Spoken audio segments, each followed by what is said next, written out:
Bismillahirrahmanirrahim. Assalamualaikum warahmatullahi wabarakatuh. Shalom, Om Swastiastu, Nama Budaya, Salam Kebajikan bagi kita semua. Yang terhormat Bapak Dr. Norman Zain PD dan teman-teman sekalian yang berbahagia. Pertama-tama mari kita panjatkan puji dan syukur kehadirat Allah Subhanahu wa taala karena telah memberikan kita kesehatan sehingga kita bisa beraktivitas dengan semangat setiap hari. Salawat dan salam tak lupa kita haturkan kepada junjungan kita Nabi besar Muhammad SAW yang telah membawa kita dari zaman kegelapan menuju zaman yang penuh dengan teknologi seperti pada saat ini. Perkenalkan, nama saya Rima Intan Kurniasi dengan NPM A1A022010 dari kelas 3A Prodi Pendidikan Bahasa dan Sastra Indonesia Universitas Bengkulu. Di sini saya akan menjelaskan mengenai populasi dan sampel. Check it out. Baiklah, langsung saja kita akan membahas mengenai populasi dan sampel pada penelitian. Nah, tentunya dalam sebuah penelitian sangat amat penting terdapat adanya sebuah populasi dan sampel. Oleh karena itu, kita akan menjelaskan apa itu populasi dan sampel. Yang pertama adalah populasi penelitian. Populasi penelitian adalah jumlah dari keseluruhan satuan-satuan atau individu-individu yang karakteristiknya nanti hendak diteliti. Nah, dalam meneliti suatu metode atau suatu cara gitu, tentunya tidak bisa gitu, akan sulit gitu, pastinya repot gitu kita meneliti jika populasinya itu sangat banyak. Seperti populasi di Indonesia ini terdapat lebih dari berapa juta, kan tidak mungkin jika populasi itu satu persatu diteliti. Oleh karena itu, kita memerlukan adanya perwakilan atau yang bisa disebut sampling tadi, perwakilan dari populasi itu untuk nantinya diteliti. Nah, lebih jelasnya bahwa sampel penelitian adalah sebagian dari populasi yang diambil secara representatif yang bersangkutan atau bagian kecil yang akan diamati. Jadi dari sekian banyak juta warga di Indonesia ini nanti akan diambil sampelnya untuk dijadikan sebuah objek nantinya untuk diteliti. Kemudian ada 3 langkah yang harus dilakukan dalam menentukan sampel. Yang pertama yaitu menentukan teknik sampling. Nah, dalam menentukan teknik sampling ini terdapat hal yang perlu diperhatikan. Apakah data tersebut merupakan data yang probability atau yang homogen? Kemudian, apakah data tersebut merupakan data yang non-probability?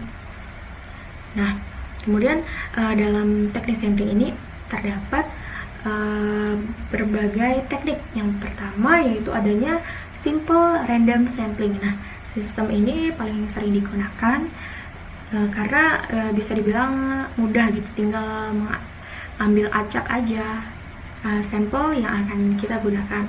Kemudian adanya teknik sistem sampling, kemudian ada stratified sampling, lalu ada cluster sampling, dan yang terakhir adalah purposive sampling. Nah, yang purposive sampling ini termasuk ke yang digunakan untuk data yang non probability atau yang tidak homogen, yang tidak sama gitu. Selanjutnya yaitu yang kedua, menentukan jumlah sampel. Dalam menentukan jumlah sampel ini tentunya kita perlu melihat jumlah dari keseluruhan populasi begitu. Yang ketiga yaitu cara mengambil sampel. Nah, cara mengambil sampel ini yang paling sering digunakan adalah dengan cara undian gitu. Bisa menggunakan AHA slide.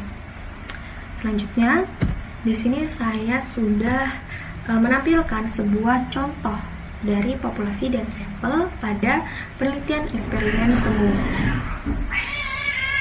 Nah, judul tersebut adalah pengaruh metode problem-based learning terhadap kemampuan menulis teks eksposisi pada siswa kelas 11 SMA Negeri 8 Bengkulu Utara. Nah, dari judul tersebut sebenarnya kita sudah bisa melihat nih bahwa apa sih populasi dari penelitian tersebut. Nah, baiklah, langsung saja. Sudah dijelaskan di awal tadi bahwa populasi ini adalah sebuah objek atau subjek yang mempunyai kualitas dan karakteristik tertentu yang ditetapkan oleh peneliti untuk dipelajari dan kemudian ditarik kesimpulannya. Menurut Sugiono tahun 2011 halaman 80. Nah, dari judul ini, maka populasi pada penelitian itu adalah kelas, seharusnya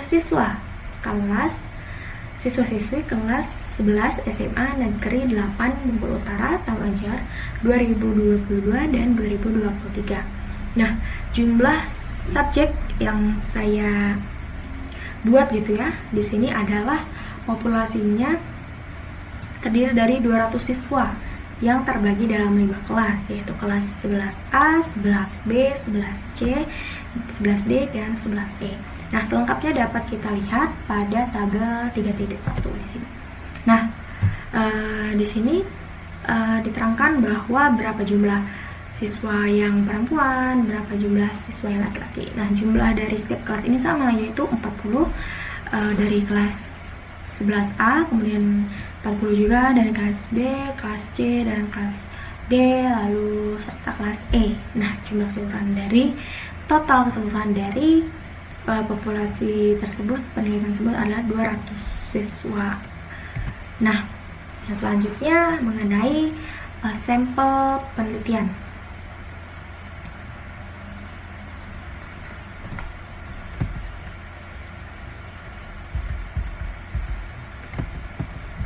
Ya, nah, sampel penelitian. Nah, sudah dijelaskan tadi berdasarkan kita lihat nih, sudah diterangkan populasinya bahwa jumlahnya adalah segini. Maka kita akan mengambil sampel dari populasi tersebut berdasarkan elemen populasi yang bersifat homogen tadi. Nah, ini kan sama gitu ya, jumlahnya 40 homogen, maka penelitian ini menggunakan teknik sistem random sampling. Jadi kita akan mengambil acak itu dari populasi tersebut. Nah, sistem random sampling adalah teknik pengambilan dari anggota populasi yang dilakukan secara acak tanpa memperhatikan strata yang ada dalam populasi itu. Nah, berdasarkan jumlah populasi yang telah dilamparkan di atas, maka jumlah sampelnya kita ambil dari satu kelas, yaitu sampelnya adalah 40 orang. Nah, atau kita bisa menggunakan cara undian di sini, yaitu kita mulai kelas yang akan dijadikan sampel adalah kelas 11A. Nah, jadi kelas 11A akan dijadikan sampel. Tadi jumlah siswa yang terdapat di kelas 11A adalah 40 siswa, maka yang akan dijadikan sampel adalah 40 siswanya. Selanjutnya,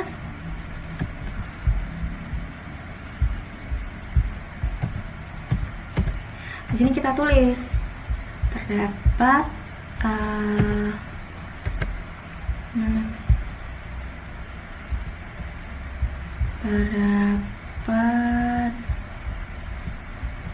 sampel tadi kan dari kelas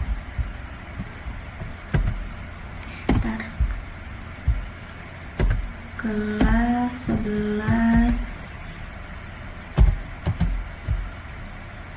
apa tadi? 11A. Laki-lakinya berjumlah 12,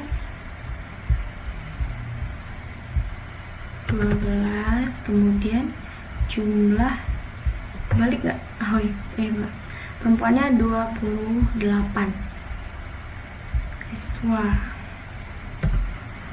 Karena jumlah secara keseluruhannya adalah 40 siswa yang merupakan sampel dari penelitian eksperimen semu.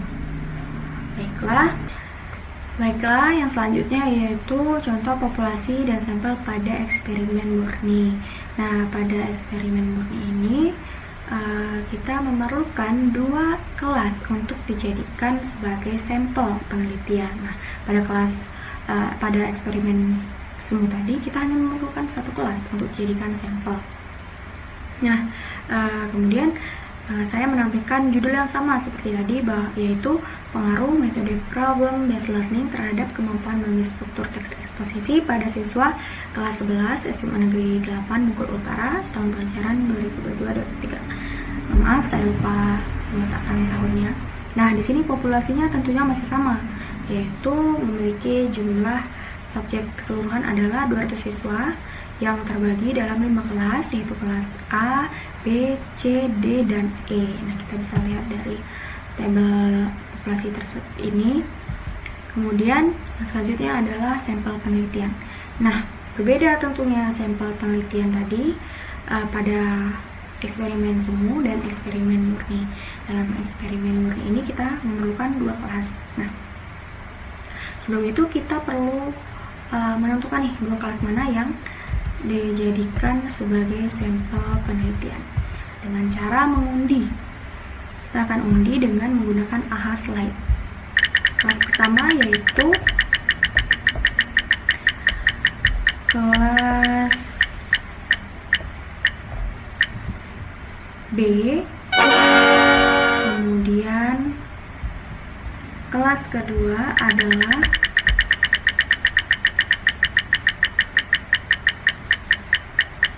kelas C. Karena itu kita dapat menuliskan nih di sini kelas yang dijadikan sampel adalah kelas C. Salah ini jumlahnya.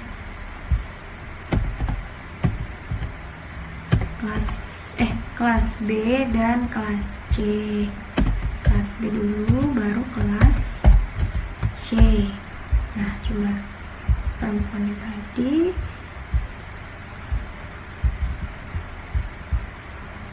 kelas B 23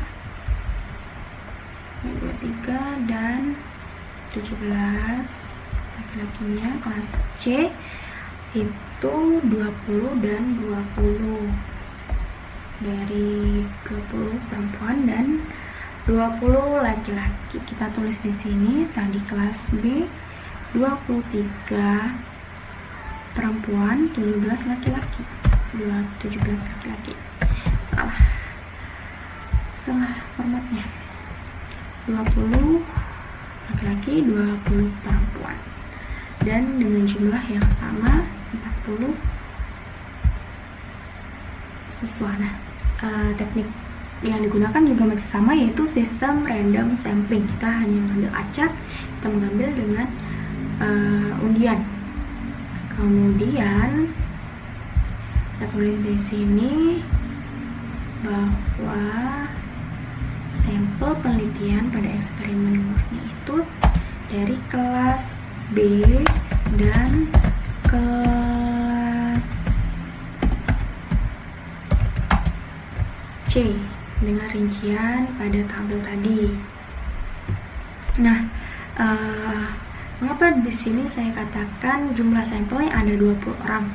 Karena diperoleh dari jumlah populasinya dikalikan dengan 10%. Hal itu berlaku jika populasinya diketahui. Oleh karena itu, kita mendapatkan sampel dari kelas B, sampel baru nih, benar-benar sampel yang kita gunakan benar-benar untuk penelitian. Tadi dari 40 ini, jadi satu kelasnya kita gunakan 10 dari kelas B, lalu 10 dari kelas C.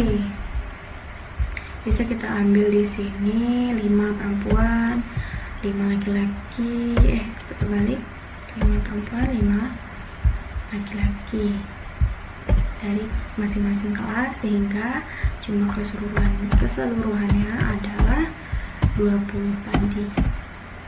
Nah, ini bisa jadi kelas B ini dijadikan sebagai eksperimen kelas eksperimen, kemudian kelas C ini sebagai kelas kontrol. Oke, mungkin itu saja yang bisa saya sampaikan. Jika ada banyak kesalahan materi yang saya sampaikan atau kesalahan kata yang saya ucapkan, saya minta maaf. Kepada Allah saya mohon ampun. Wabillahi taufiq wal hidayah. Wassalamualaikum warahmatullahi wabarakatuh. Terima kasih semuanya telah menonton video ini.